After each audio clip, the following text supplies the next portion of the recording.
All right, YouTube, it's May the 24th, 2025. May the Lord bless you this weekend, on this Memorial Day weekend. Got a word for you. So today, as I was going on my walk and meditating and asking the Lord, what is it that you want me to deliver today?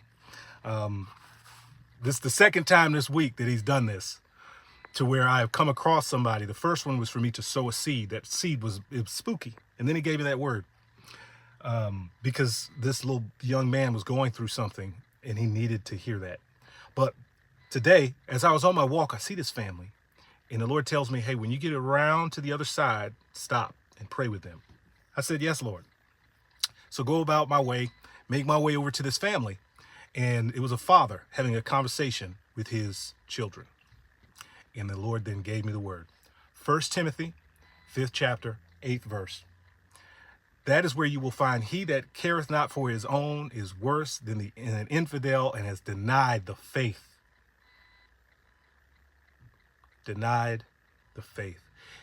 So what I had been meditating on prior to was this. Do you know why we even have the Bible?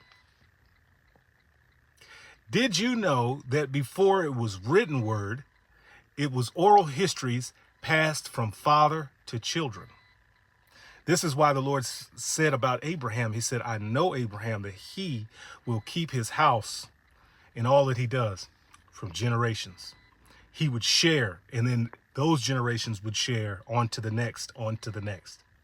So charity does begin at home. What that truly means, you don't find that in the scriptures, but you find the concept. So during this time of preparation, have you been sharing the word of God with those closest to you, your family? Because if God is going to start something, he'll start it in a family. I know from my own personal life, I've become the man that I am because of my father putting the word of God in me, and my mom putting the word of God in me and acting it out. So on today and on this weekend, during this time with your family, when you rise up, when you lay down, when you're sitting idle, share the word. And don't be afraid to share your mistakes, because the majority of what we find in the word is fathers actually telling their children what went wrong, but God still intervened. All right. May the Lord bless you. May the Lord keep you on this great weekend. Have a nice one. Peace.